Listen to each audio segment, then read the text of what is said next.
प्रभु यीशु मसीह का पवित्र नाम का स्तुति हो। बीते हुए सप्ताह हम जो विषय चर्चा करते आया, फियर, डर, ये विषय आज भी हम आगे चर्चा करेंगे। आज मेरे विषय में अचानक आने वाला भय, द सडन फियर, ये बात को आज हम चर्चा करेंगे।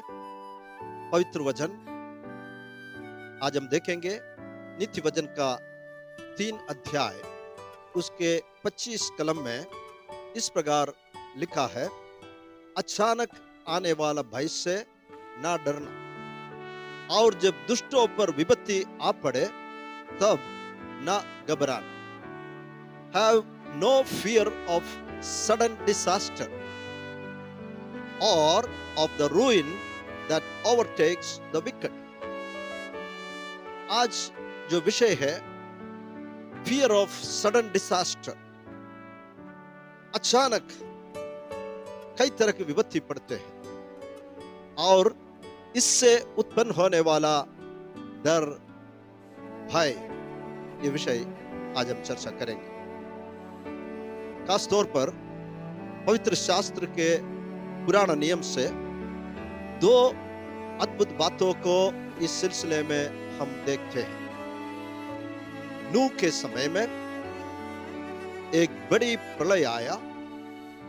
उस समय जितने लोग थे उनमें से नूह और उनका परिवार 8 जन को छोड़कर सारे लोग प्रलय से नाश हो गया। इस तरह लूत नामक एक धर्मी जन के विषय में पवित्र शास्त्र में हम पाते हैं। ये दोनों बातें पुराना करार के पहले पुस्तक उत्पत्ति में हम देखते हैं। लूत के समय में भी सोदोम और उमोरा, ये दोनों नगरों के लोगों के बुराई, दुष्टता के कारण परमेश्वर ने लूत और उनका परिवार को छोड़कर उस दोनों नगरों को, सारे लोगों को नष्ट किया। इसलिए अचानक आने वाला विपत्ति, ये खास तौर पर दुष्टों पर आने वाला विपत्ति है। लेकिन परमेश्वर में कहता है, अचानक आने वाला भय से ना डरना, और जब दुष्टों पर विपत्ति आ पड़े तब ना घबराना। प्रभु यीशु मसीह ने ये दोनों घटनाओं को लोगों के साथ बात करते हुए बताया। उनको शिष्यों के साथ प्रभु यीशु मसीह के दोबारा आगमन, दुनिया के अंत इत्यादि विषय को चर्चा करते हुए प्रभु यीशु मसीह ये दोनों घटनाओं का विषय में चर्चा की। पहले आइए हम देखेंगे नूह के समय में क्या हुआ।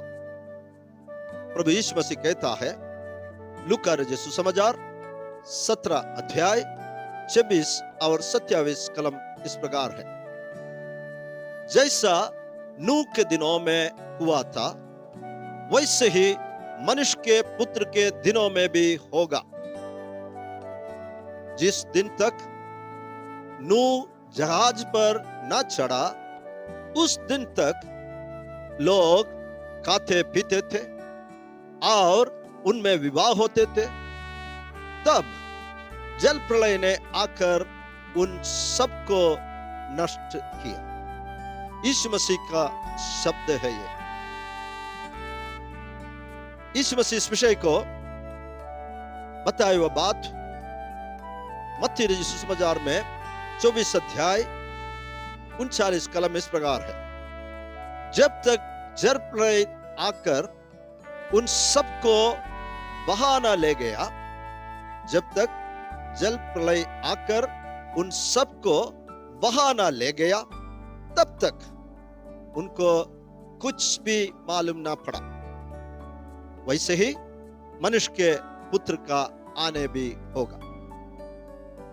ये वचन हमें यह सिखाता है, जल प्रलय आकर जो लोग परमेश्वर का विरुद्ध चलते थे, परमेश्वर का आज्ञाओं को पालन नहीं करते थे, उनको नष्ट करने के लिए परमेश्वर ने जल प्रलय भेजा। लेकिन उससे पहले धर्मी नूह धर्म के प्रचार करते रहा ताकि वे अपने दुष्टता के मार्ग को छोड़े, और परमेश्वर ने उस समय के मानव जाति के बचाव के लिए बनाया हुआ नूह के जहाज पर चढ़कर अपने प्राण बचा सकते थे।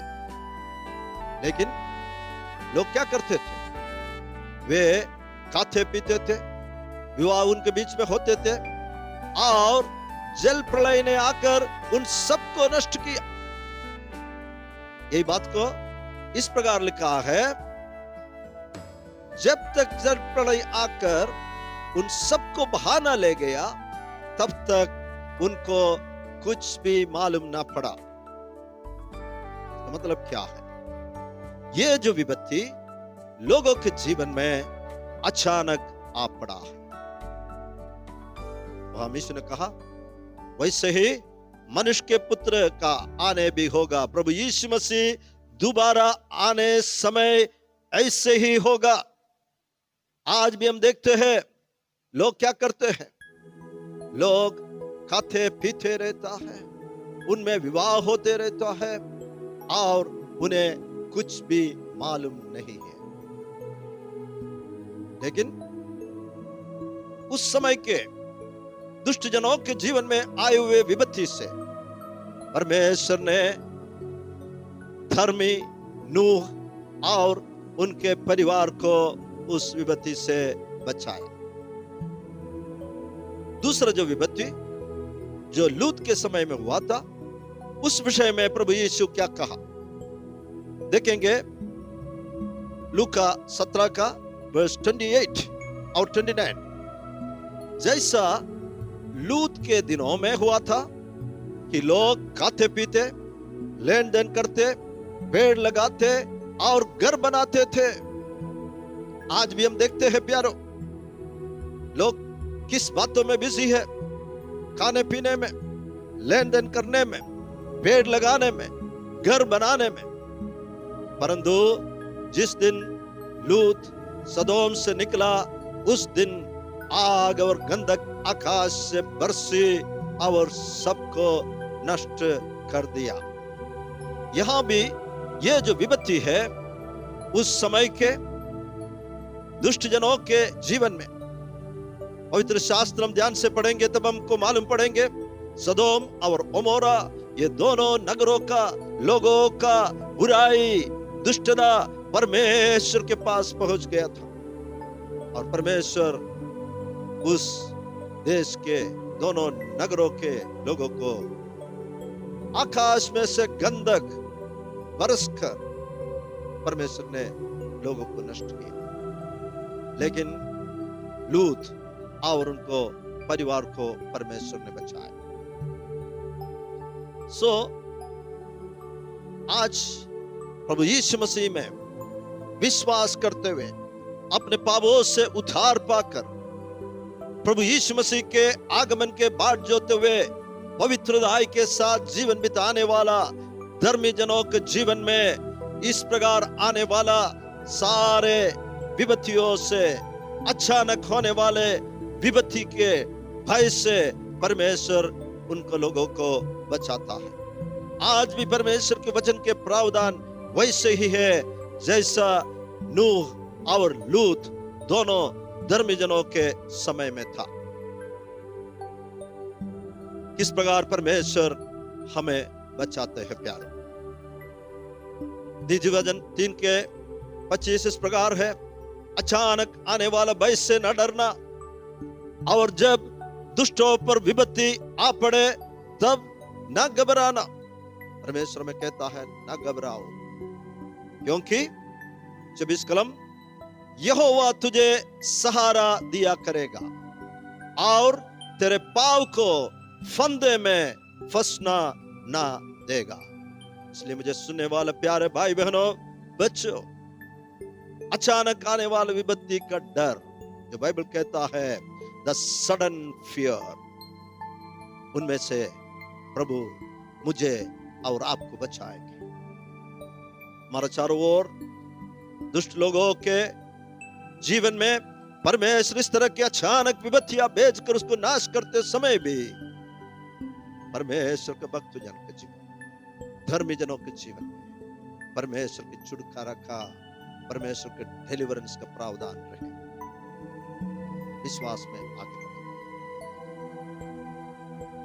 आइए इस वचनों के लिए हम परमेश्वर को धन्यवाद करेंगे। डर के विषय में और आगे हम सीखेंगे। प्रार्थना के लिए हमारा सिरों को झुकाएं।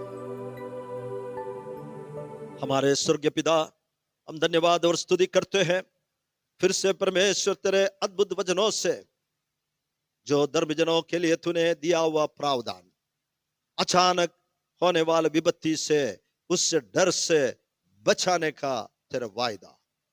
धन्यवाद करते हैं तेरे वचनों के लिए। इस वचनों पर विश्वास करते हुए आगे बढ़ने के लिए हमें सहायता कर। जो लोग इस वचन को सुना है, सबों के जीवन में परमेश्वर के पवित्र आत्मा तू कार्य कर। हर प्रकार के अचानक होने वाला डर और भय से हमें बचा परमेश्वर। सारी आदर महिमा तुझे देते हैं, प्रभु यीशु के नाम में मांगते हैं। आमेन। गॉड्स पीपल से amen. May God bless you. प्रभु आपको आशीष दे।